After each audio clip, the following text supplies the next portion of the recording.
Hello. I guess you turn the lights off and it's a signal to get quiet, I guess. So I guess you can still go ahead and keep eating as we get on with the program. So as I mentioned earlier, we're excited to extend tonight's special program to alumni and friends beyond the walls of with our live streaming broadcast. So welcome. For those of you who have just joined us, we're welcome to the Wake Forest University School of Medicine Medical Alumni Association, celebrating honoring distinguished awards recipients and the Bowman Gray Society. Now that was inductees. Now that was a mouthful. So we're pleased to have you all join us. So at this point in time, I'd like to introduce our first speaker, Lisa Marshall. Lisa is the Chief Philanthropy Officer and Vice President of Philanthropy and Alumni Relations for both Wake Forest University School of Medicine and Atrium Health, Wake Forest Baptist. Lisa.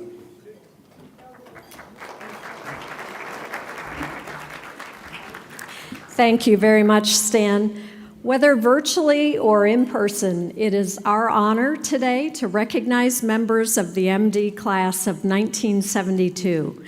They are celebrating their 50th reunion and are now our new inductees into the Bowman Gray Society, a prestigious assembly of alumni and a program that was implemented by the Medical Alumni Association in 2017.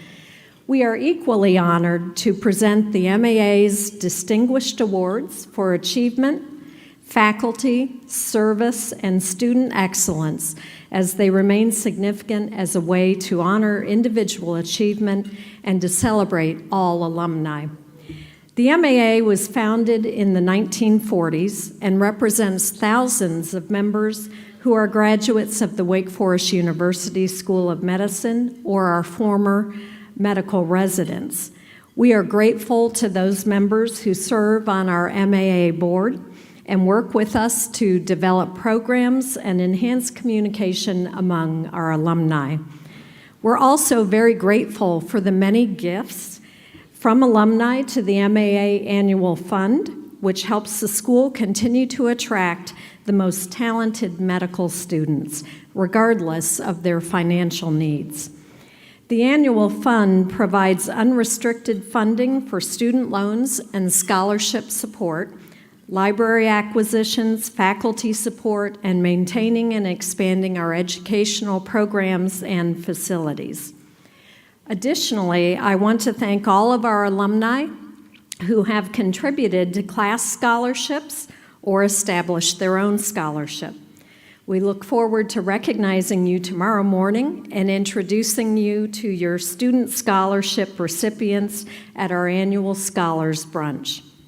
To all who give and support the Wake Forest University School of Medicine, its students, faculty, staff, and programs, we thank you. Stan.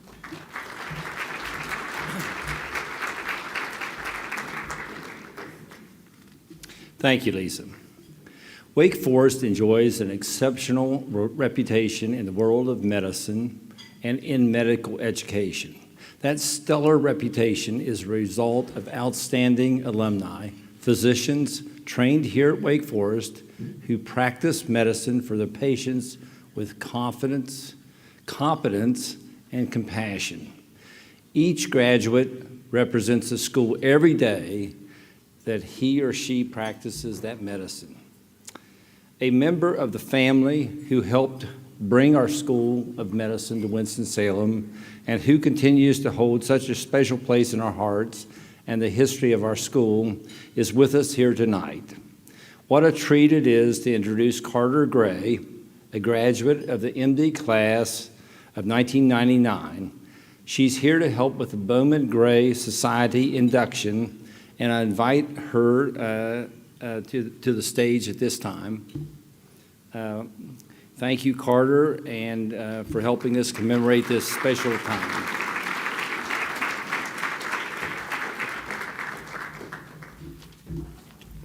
Well, thank you, everybody, and I'm certainly not as eloquent as a lot of people who are here. But good evening and welcome to the class of 1972. My name is Carter Gray and I am a member of the class of 1999. I'm an OBGYN. And I'm also the great-granddaughter of James A. Gray, Jr., who was Bowman's younger brother by 15 years. I just learned that this year. I also was born here in 1972, and I don't think any of you guys delivered me, because I was born after you graduated, which is probably good. So Bowman Gray died unexpectedly in 1935, and his estate and his family made the gift to any medical school that was willing to relocate to Winston-Salem. Wake Forest College accepted the offer, moved the school to Winston-Salem, and expanded from a 2-year to a 4-year medical school. And in 1941, Bowman Gray opened its doors to 75 students, and 31 years later, you all graduated. Bowman, James, and their family wanted to have a strong community and believed in Winston-Salem. And as more physicians graced these halls, something bigger was created that they would not even imagined. This school has produced wonderful physicians who not only positively impacted Winston-Salem, but also the communities that they themselves have been a part of. You all have taken the spirit of Bowman and James and brought it to your own communities. In 1947, James was asked why he made educational gifts, and he had 2 reasons. The first was his philosophy of life that it's much better for a person contemplating gifts to make them during a lifetime so that he may see the results of his own benefaction. Secondly, he felt that if not the greatest asset and true hope of society today are the young men and women of the rising generation, and that gifts to further medical education would do good for all the people of North Carolina.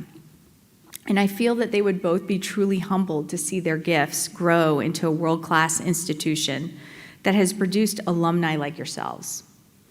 So we go back to Pro Humanitate, which is Wake Forest, for humanity, and that is truly our foundation as physicians. I feel that this is the true spirit of the school, and yes, we all receive book knowledge here, but what we really learn and passed on to other future physicians and our patients is the love and respect of medicine, the need to help our neighbors, being part of a community, realizing that some days and some years are better than others, but in the end, we are healers on many levels.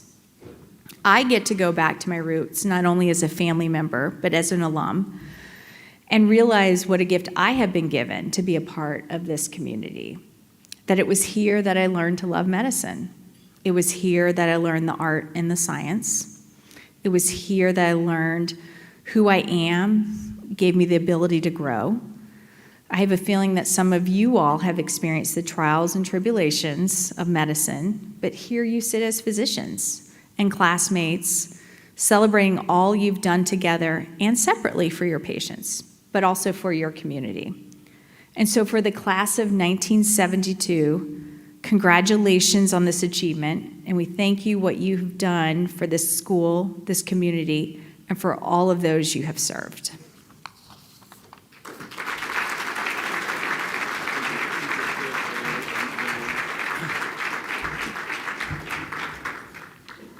So thank you, Carter, and I'm inspired every time I hear you speak. I mean, it's just wonderful. So we're proud to carry forth the Bowman Gray name through this special society, and we're honored to be honored to have you with all of us. Now, at this time, we're going to recognize the members of the MD class of 1972, and that's the 50-year members who will join the Bowman Gray Society. Ed Crowder, Associate Vice President of the Office of Philanthropy and Alumni Relations, will join me in the podium and will read the names of the living members of the class. So when your name is called, if you'll please come forward and be seated in the chairs in the front of the stage. Ed? I'll leave that here. Thank you, sir. Milton J. Ackerman, Jeffrey S. Beitler, John D. Bloom, Raymond Linwood Clatterbaugh, Jr., Douglas R. Coombs, Charles Carlos Crowell III, Ben K. Davis, James H. DeWeerd, Jr., D. Frank Fleming, Jr., William W. Foster, J. Seth Frankel, Seymour J. Frankfurt, D.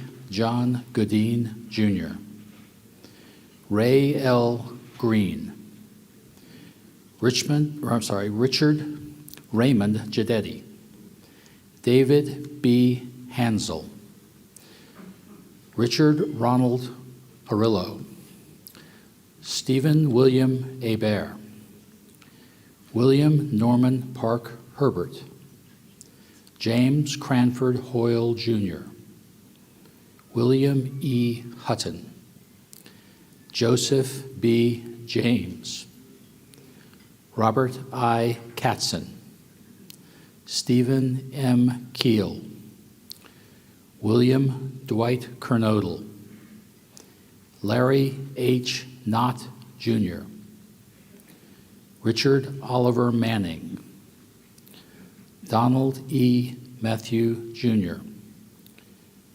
Bruce B. McDonald, Charles H. McCleskey, Donald M. McFall, Martin Menken, Stephen J. Miller, William James Montforte, Mary Jane Morrison, Thomas R. Morton, Jr., Eric C. Nelson, Edward L. O'Lean, James A. Pascal, Laura W. Pratt, Doug D. Pritchard, R.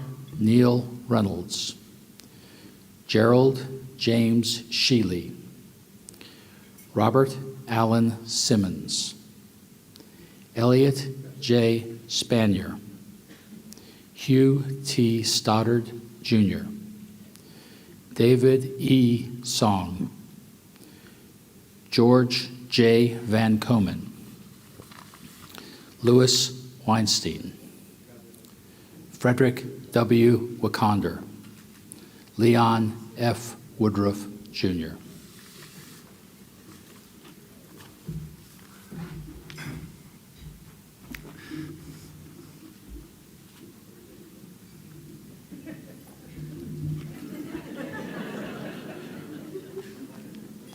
So thank you, Ed.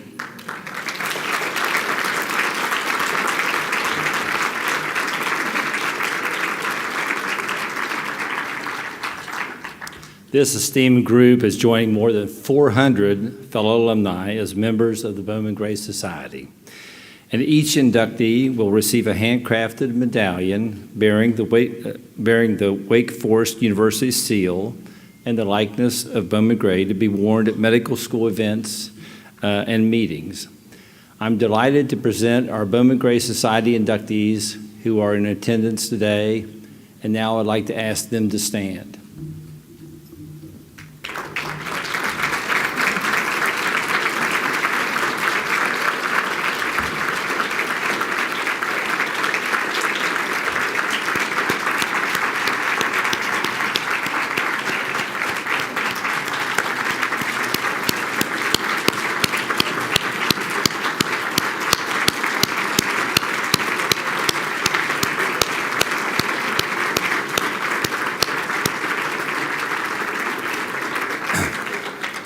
Your induction at this moment into the Bowman Gray Society commemorates a half a century as a graduate of this medical school, and carries with it an acknowledgement of your role in building this institution's special character and reputation. It's a thank you for representing Wake Forest University School of Medicine, and for that, we express our deep appreciation and gratitude. So once again, let's give them a big round of applause.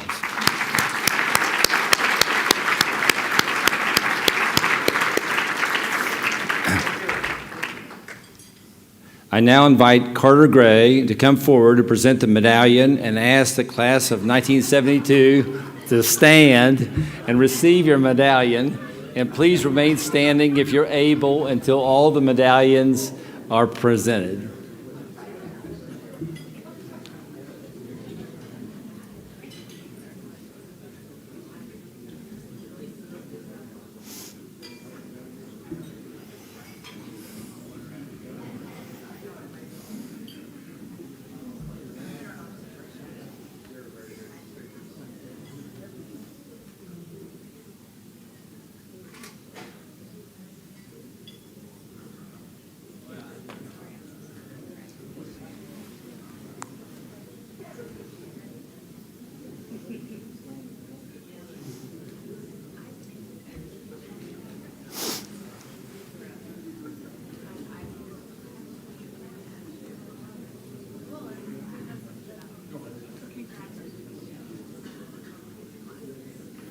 Congratulations.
At this point in time, and for all physicians here, we know that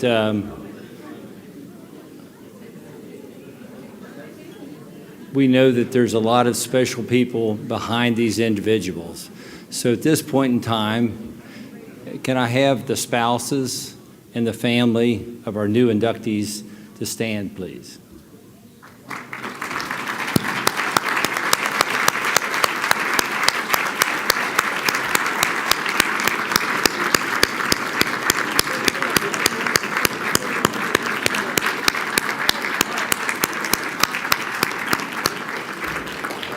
So congratulations to our newest members of the Bowman Gray Society. So if you want to, you can go ahead and be seated.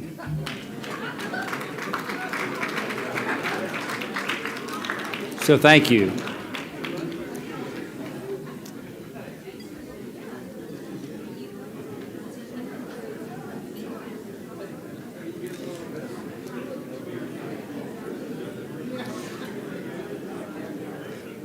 Additionally, at this time, I'd like to take a moment to recognize all Bowman Gray Society inductees. So that would be all alumni who have graduated in 1971 or earlier. Would you please stand?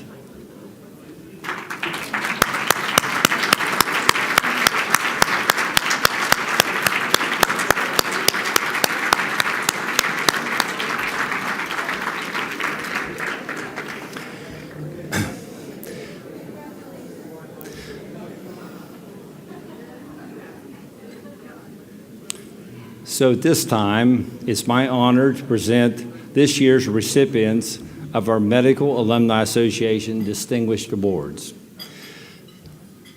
These awards recognize individuals who have brought great honor to our School of Medicine through their service to humanity and to our school.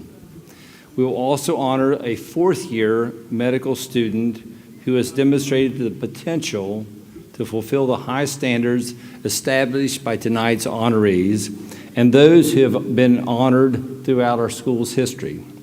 Additionally, I will invite Dr. Julie Ann Freischlag to join me on the stage to assist in the presentation. We'll present the Medical Alumni Association Distinguished Awards. And Dr. Freischlag is not only the Dean of the Wake Forest University School of Medicine, she's also the CEO of Atrium Health Wake Forest Baptist, and also the Chief Academic Officer of Atrium Health Enterprise. So we'll get this done together, don't you think? I think we can do that. I think we can. Great. So I'm going to let you sit down. Okay, great. Did I sit down? You sit down, and then I'll call you back up okay. here, and we'll get it all done. I think he's telling the CEO what to do. Is that what you're doing? You're out of here. You know, I'm in charge now. So, okay. I love it. You know, give a guy a president and give him a gavel, and he's out of touch with reality, isn't he? So first, we'll present the Student Excellence Award, which recognizes a graduating student whose peers believe demonstrate the qualities that needed to become a complete physician: knowledge, compassion, and dedication. This year, the members of the MD graduating class of 2022 have selected Carl J. Wood. For such a young man, Carl has already compiled an impressive set of accomplishments as a student, a researcher, and a volunteer. So pay close attention. This is incredible.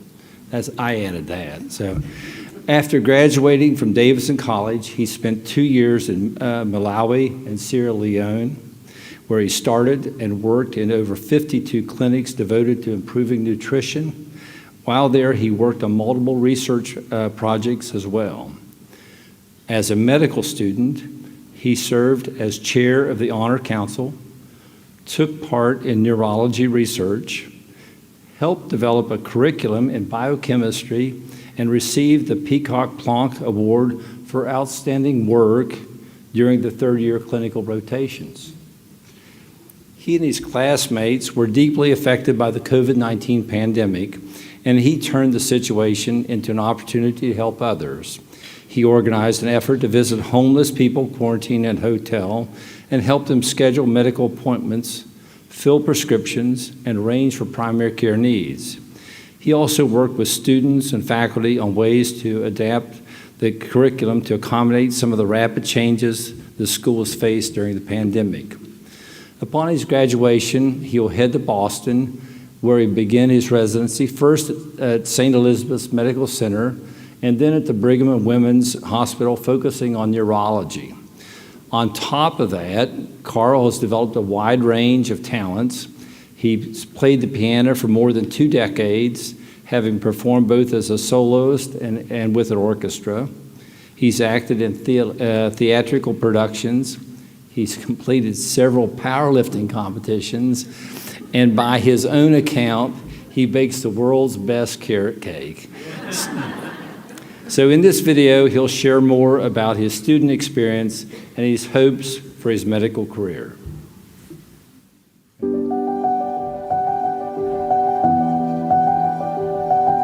I'm originally from Hickory, North Carolina. I did chemistry in undergrad, really enjoyed it. I lived in Malawi for a year, and then I lived in Sierra Leone for a year. And during that time, I decided to pursue medicine. But it also made Wake Forest a really good fit. I'm about to start residency. I'm going to be up in Boston. First year is at St. Elizabeth's doing internal medicine, just general intern year, and then I'll be starting at Mass Gen Brigham for my neurology residency. One of the real defining features of Carl is just his like incredibly positive, happy attitude.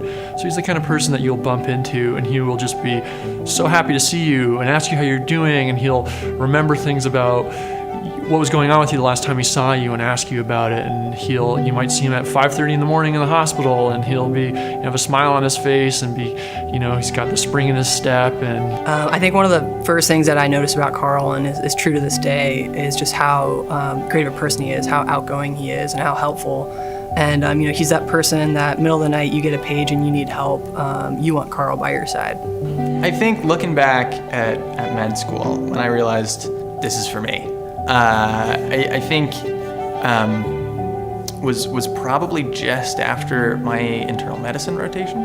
In at 6 in the morning, out at 6 in the evening, you'd come home, you'd eat, and then you go to bed, and that was pretty much it. And I got done with it, and I remember thinking, as I moved on to my next rotation, I wish I were back on internal medicine. That was great. I really enjoyed it. It is very easy for me to think of reasons that Carl Wold will be the complete physician. He's just a unique package of academic excellence, service from the heart, talented musician, he's a pianist, and just a kind and humble person. So I've had a few opportunities to step into leadership roles during my time at Wake. One of which is the Honor Council. I'm currently chair of the Honor Council. It gets us thinking about more so than just, okay, how do we treat a patient? Like, what do we, what medicines do we give them? What therapies are best? But also, how do we want to conduct ourselves as physicians, and what's important in our interactions with others, and how we, hold ourselves, what standards do we hold ourselves to. And I think thinking about that before I'm an actual physician is important. And I think that'll serve me well in the future. Carl's been one of those students that's always been really open-minded with his interest in medicine, or that's always been my perspective. He spent time, several years in Africa, working in global health, doing nutrition research, and so kind of came into medicine knowing that he wanted to continue work in global health, and really kind of use that as like a guiding star, but has been really involved in a variety of different volunteer activities. But I think one thing that brought me into medicine was work in an underserved, in a low resource setting, in my case Malawi, rural Malawi, and then rural Sierra Leone. So in the future, I see myself working in areas that don't have access to the care that they need to live their healthiest lives. Carl is a great team player. He is willing to go above and beyond for his patients, but also the other members on his team. And I think Carl is going to be an incredible physician and also friend and confidant in the future. To be a complete physician, I think you need to know the book stuff, right? And then you need to be able to help your patients and get to know them. And then you also need to be able to work with your other team members. I think of all the people in our class, if I had to think of someone who does that, all three of those things extremely well, it's Carl.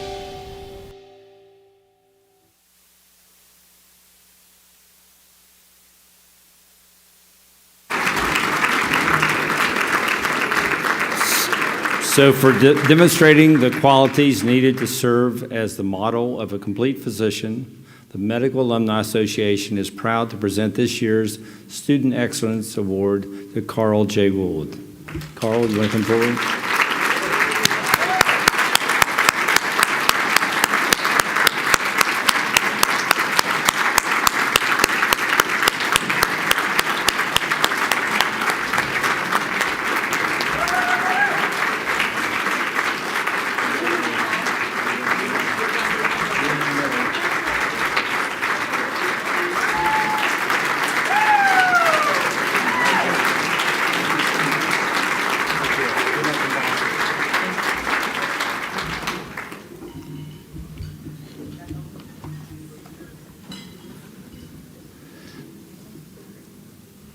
Next, we'll present the Distinguished Service Award.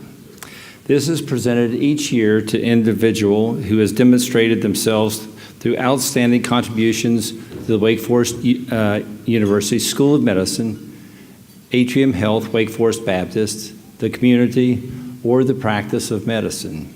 This year's recipient is Richard A. Brenner. Mr. Brenner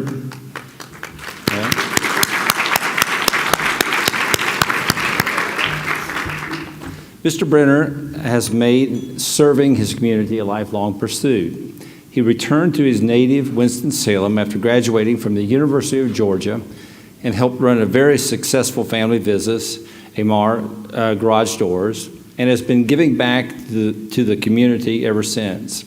If there's a theme to his dedicated work, it would be identifying and advancing noble causes that are bigger than himself. At our medical center, he served as a board member for 20 years during the iconic innovation corridor developed into one of the leading districts of its kind in the world. As a member of the Innovation Corridor Board, he was among those who helped successfully position it at the crossroads of biotechnology, pharmaceutics, medical devices, and information technology while promoting the collaboration among the academic leaders, industry, and government.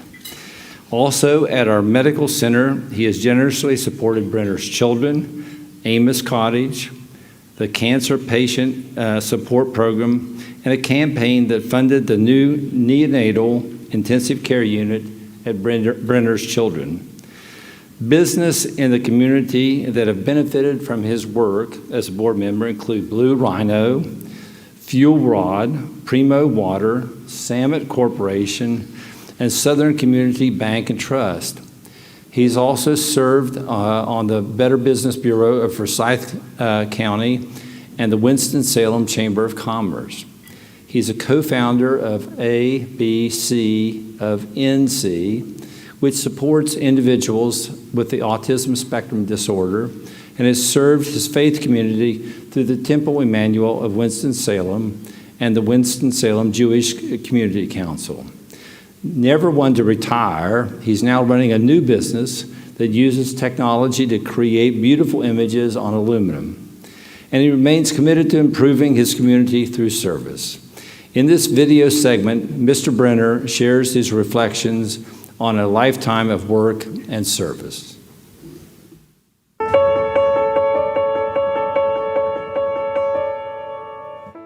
It's very clear to me that the tradition of giving in our family started with my parents, and even my aunts and uncles. So there were three brothers: my father Herb, Abe Brenner, and Morris Brenner, and they set an incredible example for our family for what's known as tzedakah in the Jewish community and the Jewish world.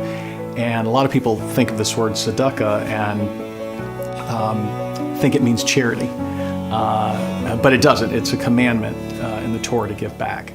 And I always just saw from a very early age how important it was to give back, and they were very charitable. And, with the Children's Hospital was obviously very significant. We first met them in 1989 when the Joel Coliseum opened. And we found our seats, my wife and I and my children, and behind us, right behind me, was sitting Mr. Herb Brenner. And next to him was his wife, Ann. So that was a wonderful initial meeting with the Brenner family. But he's always interested in the research that's going on.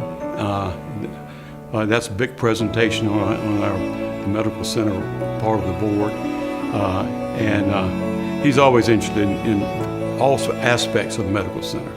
I think that Richard's deep roots in the Winston-Salem community have made him very passionate about this community as home and what the opportunities are for this community. And I think he's one who never loses sight of the better we that can be. And so his passion is demonstrated in the ideas that he brings forward, be it about healthcare, other elements of the community, but especially education as well. My first involvement, I believe, was with the Brenner Children's Hospital Advisory Board. And then at some point, I got asked to be on the Medical Center Board. And I was so young, and to be amongst this group of people on the board, I felt humbled and a little scared about, what I was doing there as a board member. But it was really fulfilling, and I think the role of a board member is to ask really tough questions to make sure that the vision is right and that we've got the right resources in place to make that vision happen. The people who do the work deserve all the credit. The board, at the end of the day, is asking good questions, making a yes vote if it's good or a no vote if it's not. He is a good guy. It's a good character and good guy. And if he commits to a committee or a group, he's going to give his 100%. And he's not afraid to speak his mind. And I like that about people who are there on time, come prepared. He's always prepared. He has supported this community and children's care through the community in several ways. First, through his family's support and continuing that with Brenner Children's, as well as recently supporting programs like the new neonatal intensive care unit. He and his wife Felice founded ABC of North Carolina, which helps provide resources for children with autism. As we began to expand our neonatal services, our neonatal ICU, he was almost first to the table with some ideas about how we could make that environment better for families. With things novel that we hadn't really thought about before. So it was bringing that lens that we probably would not have thought about before. So innovative, targeted to that population, and still with that passion for children's services that he and his family have committed to in the community for over 35 years now. I've had a chance to learn from a lot of great people, and that's really been the greatest pleasure to see the leadership at the medical center and the boards that I've been surrounded by, and of course the incredible staff and leadership at the medical center and downtown at Innovation Quarter. It's been remarkable, and so what I take away from all that is really a sense of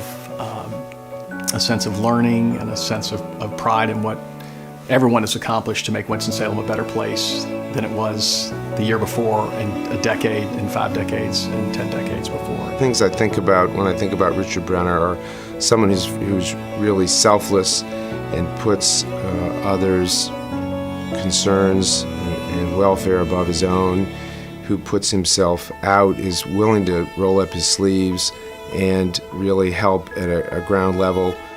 I have a lot of hope about what future generations are going to do in our community, medically oriented, not just through the medical center, but this next generation, I think, really gets it in terms of the impact that good health care can have, that accessible health care can have.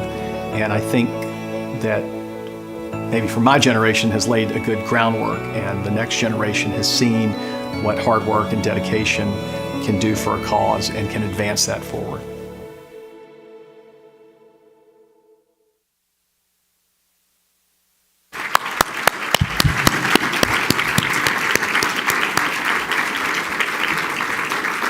So for continuously seeking ways to better serve his community and for exhibiting the highest standards of service to the mission and ideals of Wake Forest University School of Medicine and the Atrium Health Wake Forest Baptist and the Medical Alumni Association is proud to present the Distinguished Service Award to Mr. Richard A. Brenner.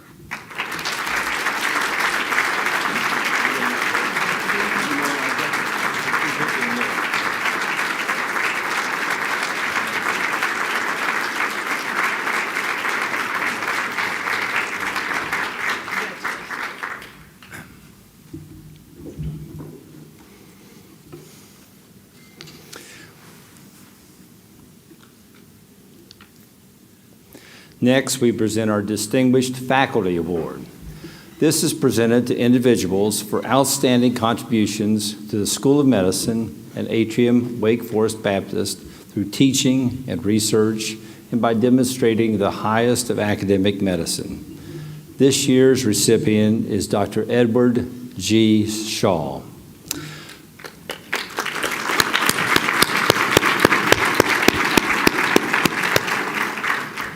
Dr. Shaw is a native of Chicago who has actually distinguished himself twice during his career through impressive work in 2 disciplines. After 8 years on the faculty of Mayo Clinic, where he had completed his residency training, Dr. Shaw was recruited to our School of Medicine in 1995 by Dr. Doug Maynard to serve as the chair of radiation oncology and to direct clinical research at the Comprehensive Cancer Center. He helped establish the Brain Tumor Center of Excellence and our Gamma Knife program in stereotactic radiosurgery. He remains recognized as one of the world's leading experts on the management of brain tumors with radiotherapy and in helping cancer survivors survive and sustain cognitive function. He served as a principal and co-principal investigator on 45 clinical trials, including work published in the New England Journal of Medicine that changed the way that adults with low-grade gliomas are treated by adding chemotherapy to radiation therapy. Some of the numbers associated with his work are really incredible. $19 million in research funding for cancer survivorship, 197 peer-reviewed journal articles, 24 book chapters, and 5 books. The course of his career dramatically changed in 2008 when his late wife, Rebecca, was diagnosed with early onset Alzheimer's disease. He stepped aside from his leadership roles, cared for Rebecca, and earned a master's degree in counseling so that he could help others who faced the same challenge. He established and led the memory counseling program within the geriatric medicine and was named the first Rebecca E. Shaw Professor of Geriatrics, a position funded through a generous gift from donors Elizabeth and Robert Strickland, who had seen firsthand the great value of Shaw's work.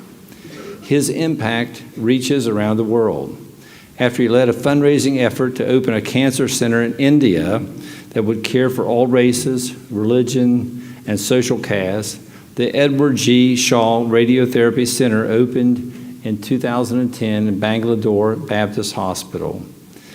After 34 years dedicated to medicine and mental health, Dr. Shaw is retired but continues to help others, leading a dementia caregiving support group with his wife, Claire, writing, lecturing, teaching, and helping medical professions and family alike.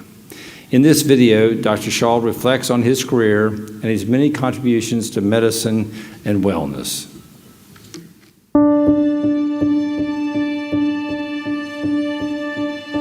My career in medicine started, sort of the roots of it really started when I was 13 years old. My mother was diagnosed with uterine cancer. I found myself being a caregiver for my mom as she went through radiation. When I was 16, I got a job in our local hospital as a nursing assistant, what were then called orderlies.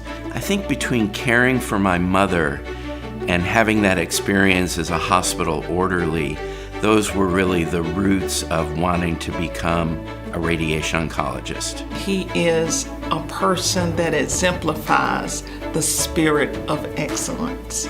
And I try to take that in everything that I do today. Dr. Shaw had a tremendous impact on my training. In addition to being the chairman, he was also a world-renowned brain cancer guru who shared his radiation oncology expertise with all of us. But more so, taught us how to show real compassion to our patients. So it would be hard to overstate the impact that Dr. Shaw has had on my career, my training, my education, and frankly, my life. He was so incredibly generous with his time to a lowly first-year medical student, and he was my introduction to radiation oncology. And through a number of years and a lot of help and a lot of mentorship, he is the reason why I am where I am today. There are many wonderful things that happened during my career as Department Chair of Radiation Oncology. In the mid-2000s, my career was at its peak, and things were going great here. And now my late wife, Rebecca, says to me one day, I can't remember anything anymore.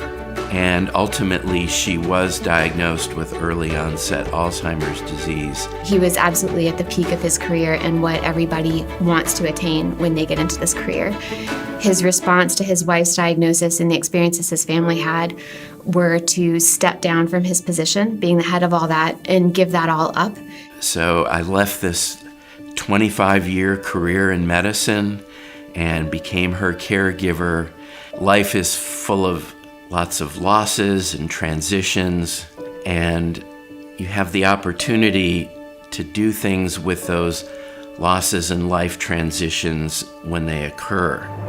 So I was able to enroll in the Master's in Counseling program and do my studies as I cared for Rebecca, and then established a new program in a new department called the Memory Counseling Program, which is a program that still is thriving with some wonderful colleagues, and we care for families that are on the dementia journey, Alzheimer's or one of the other forms of dementia. I feel like Dr. Shaw's teaching style is heartwarming. Just knowing the history of the memory counseling program and that it began based off life experiences for him and his family, and he was just willing to share that with others in the community and in the medical field. As a clinical mental health counselor, most of what we're talking about is emotions and feelings and things that you cannot see on paper. And Ed had a wonderful way of integrating that with actual medicine, right? So compared to the rest of my peers, I know about the brain, I know how biological systems work, I know all different parts of neuroelectrochemical processes that so many of my peers don't know. And that's really Ed's influence, bringing his medical education and integrating that into my counseling practice. I think what I have always wanted to instill in students is their recognition that very ordinary people can do very extraordinary things.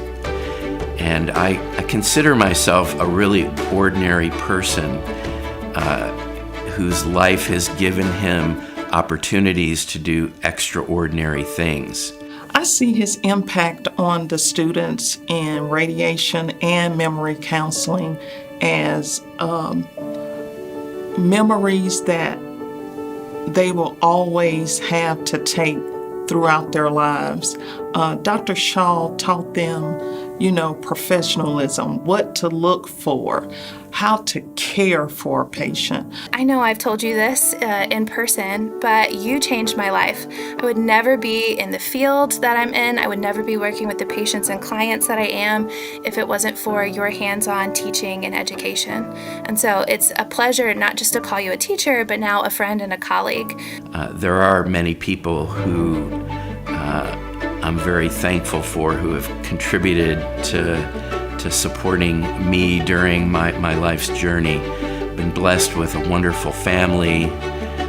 My daughters, Erin, Leah, and Carrie, wonderful friends who are here this evening watching me receive the award, wonderful colleagues who have been so much a part of my professional journey.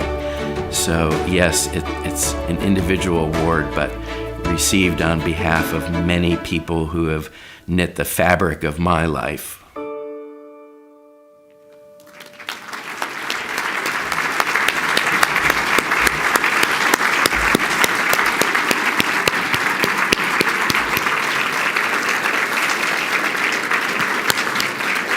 For his deep understanding of the art and science of medicine, his enthusiastic commitment to train future healthcare providers, his extraordinary personal dedication to helping humanity through medical research, compassionate care, and the simple act of listening with a caring heart, the Alumni Association is proud to present this year's Distinguished Faculty Award to Dr. Edward G. Shaw.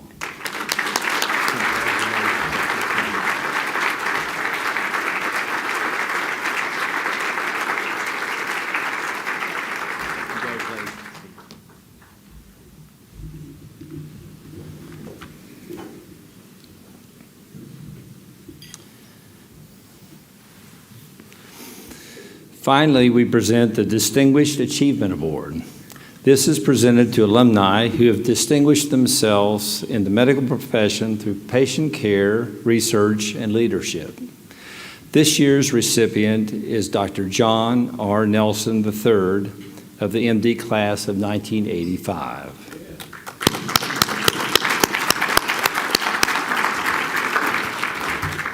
Dr. Nelson has distinguished himself as a national leader in the field of hospital medicine.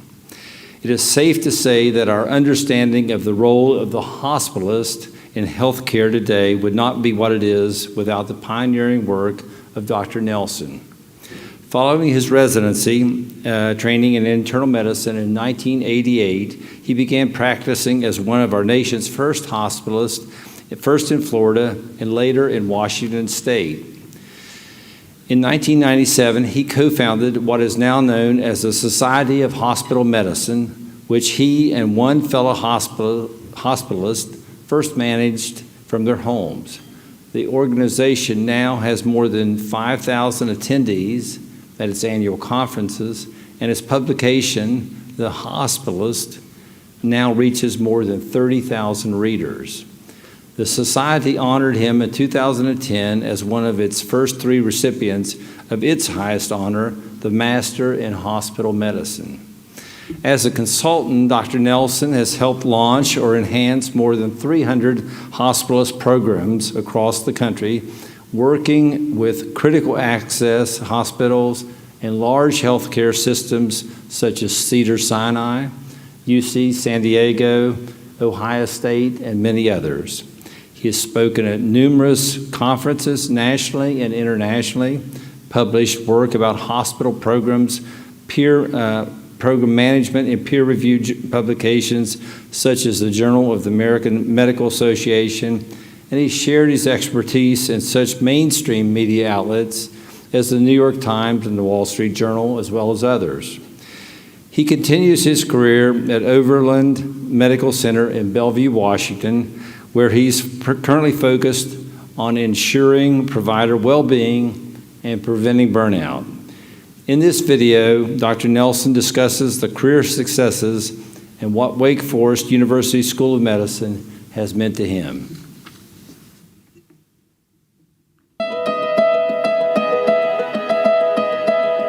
I became a hospitalist by default. It wasn't a thing back in the 80s when I chose that work. I had trained in internal medicine at the University of Florida. A buddy of mine, a year ahead in training, was enticed to come across town to the private hospital by a family physician, and he was just late in his career and couldn't keep doing all this work anymore. And my friend Chuck, who was a year ahead of me, could make a full practice just seeing those hospital patients. So my friend Chuck started doing that, and within a few weeks he was kind of busy and called me and said, "John, what are you doing next year after you finish training?" I said, "I don't know." And he said, "Well, why don't you come work with me?" So I decided I would do that for a year and then return to training to become an endocrinologist. Back in the mid-1990s, there was this growing number of physicians that were practicing general medicine, but only in the hospital.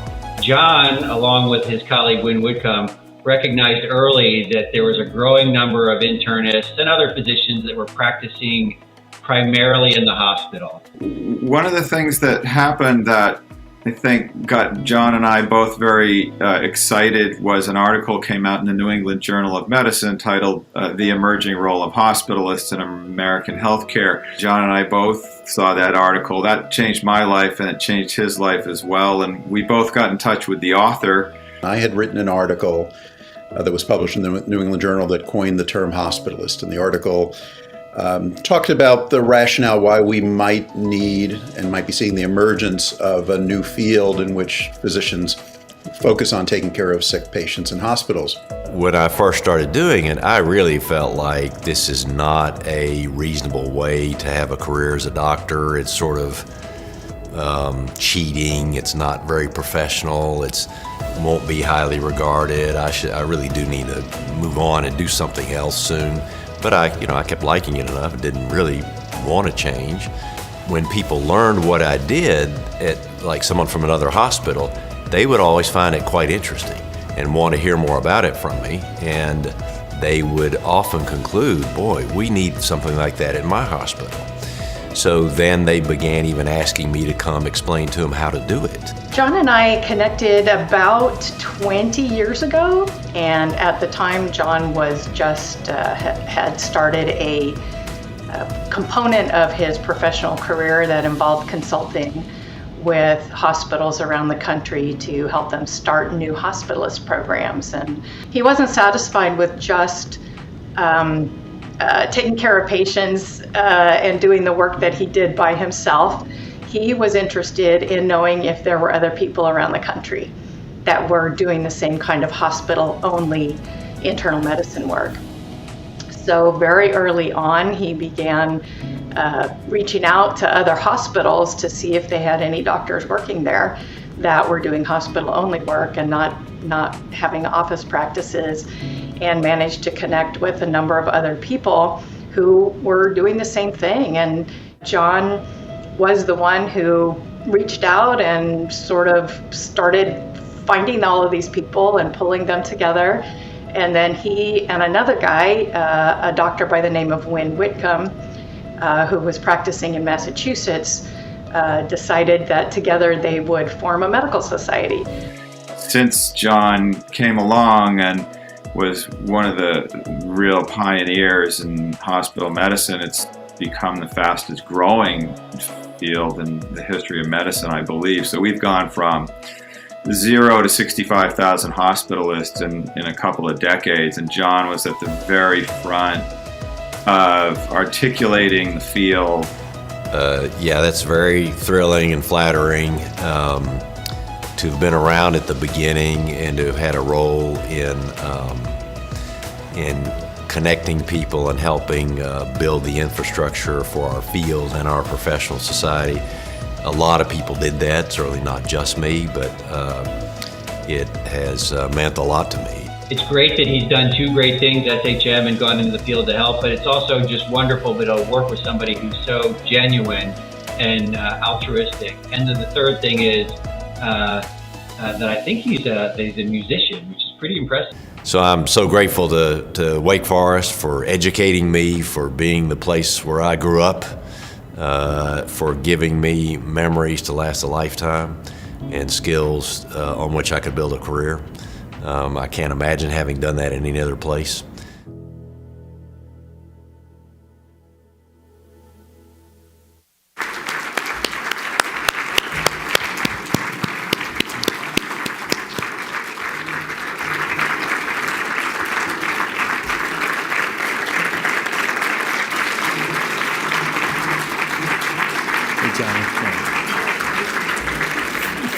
For representing himself and our School of Medicine in the best possible way, and for his career contributions to hospital medicine and his pioneering role in establishing hospitalists in the field of healthcare, the Medical Alumni Association is proud to present the Distinguished Achievement Award to Dr. John R. Nelson III.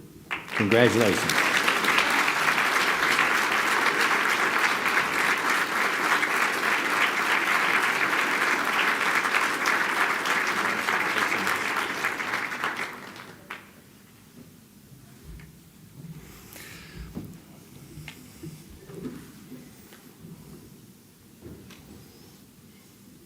To all of this year's honorees, on behalf of the Alumni Association and to all of our alumni, thank you for your dedicated work and for enhancing the reputation of Wake Forest University School of Medicine throughout the country and around the world. At this time, I invite Dr. Freischlag to the podium to share some final thoughts and close out the evening. Julie? You're all teed up. So now he's going to let me talk. We really want to thank Stan. It's been a tough couple of years in the sense that we haven't been together, and it feels so great to be here. I can't even remember the last time we were together. We've gotten so skilled at being virtually together and virtually congratulating people, but wasn't it great to see humans come up and take a picture and get an award? I mean, who would think that, whoa, to do it. It was really great. So lots have gone on. I've been here 5 years now, and I must admit it's a little hard to think about that because, a couple of them got sort of zapped out with the pandemic. But as we go forward with this regional campus in Charlotte, to really take the Wake Forest University School of Medicine name even further, having an amazing campus here and a second amazing campus, it's just been thrilling. And I spend a couple days a month down in Charlotte getting to know their chairs and their people and great people down there as we go forward. Gene Woods has an incredible appreciation of our academic learning health system, what research means, how we're going to be a big health system, but really driven by innovation, research, and caring. And you heard that in all our awardees tonight. Construction is going to start this year, a little supply chain problem. I was telling somebody earlier tonight, we need to make stuff in the United States. Stuff is really expensive now. Staff is really expensive. Staff and stuff. It's really killing us to make that happen. But we're going to go forward to make this happen. And Dr.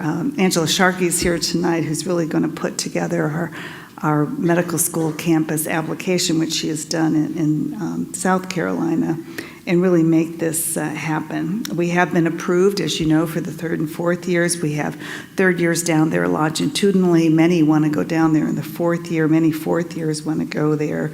And it's really been exciting to see the activity down there and the energy to do that.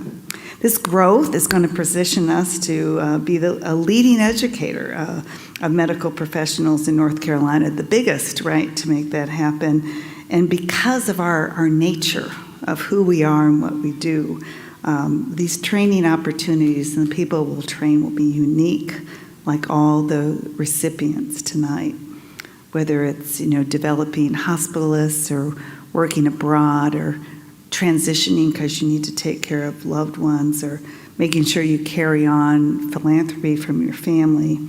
All of those things make us better, improving health, not only regionally, nationally, and globally as we go forward. Now, for those of you participating in the MD Alumni Weekend, I look forward to talking to you tomorrow. What a weird weekend this is. So today, we actually we're with the fourth-year medical students today as we congratulated them to finish. And graduation, as you know, is in a couple weeks.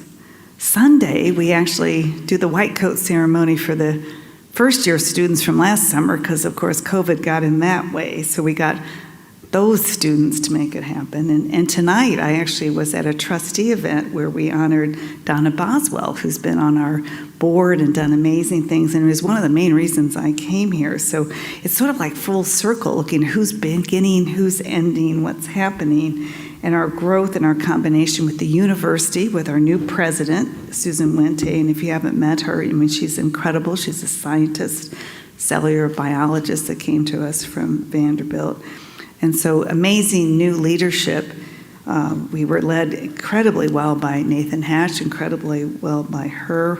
Our board has really embraced the whole enterprise nature of Atrium Health, and certainly having that vision to see that we can be even bigger than ourselves with Atrium Health, Wake Forest Baptist.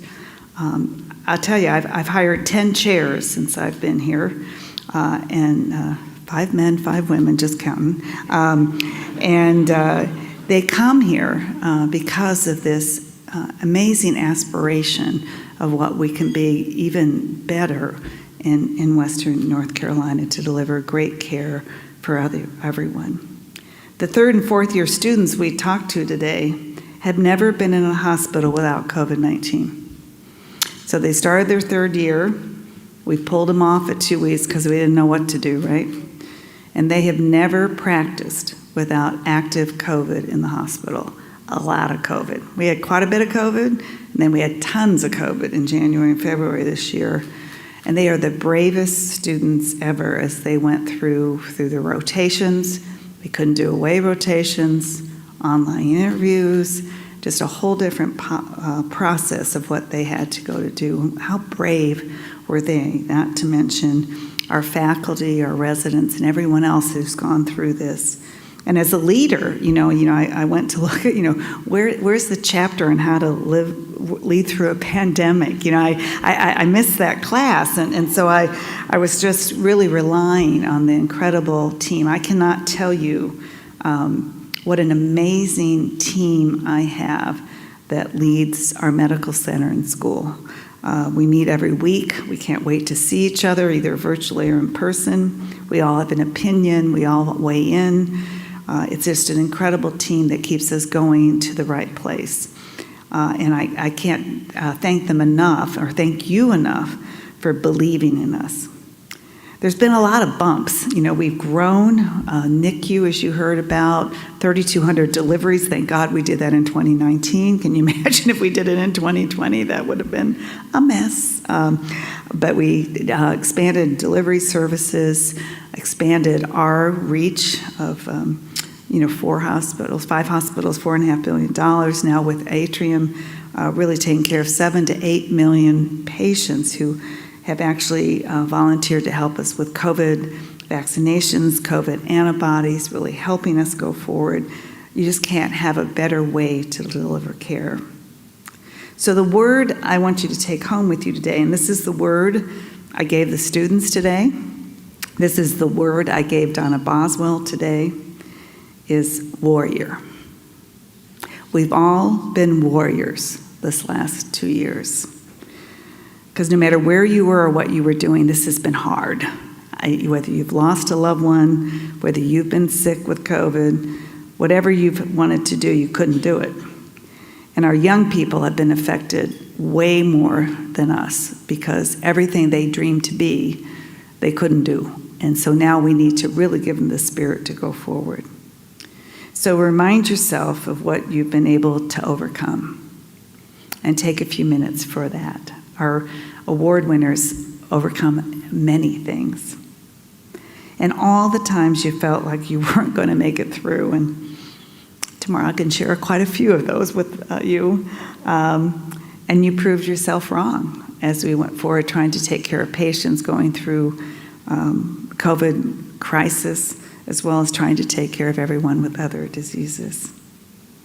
And you're more powerful than you think. So on the positive, I always, they tease me because, I can actually listen to 3 conversations, answer my text, and have a conversation with you at the same time. That is true.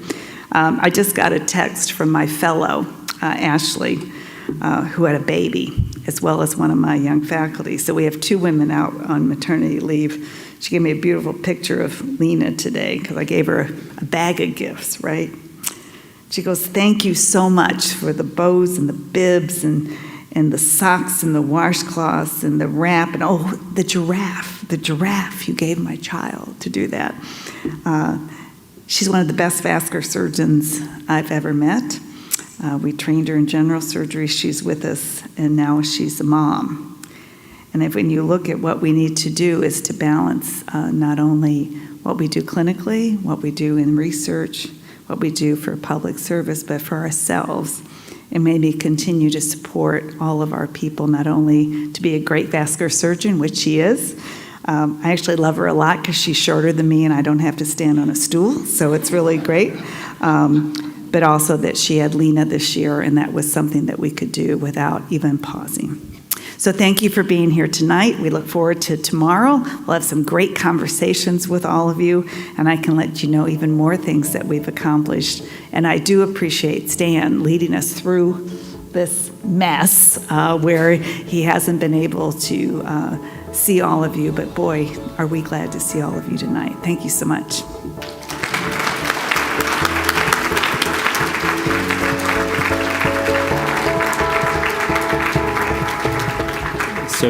So thank you, Julie, and this concludes our program for tonight. So thank you so much for being here. I'll ask, is there any other housekeeping things that I need to? So anyway, travel safe. Thank you so much.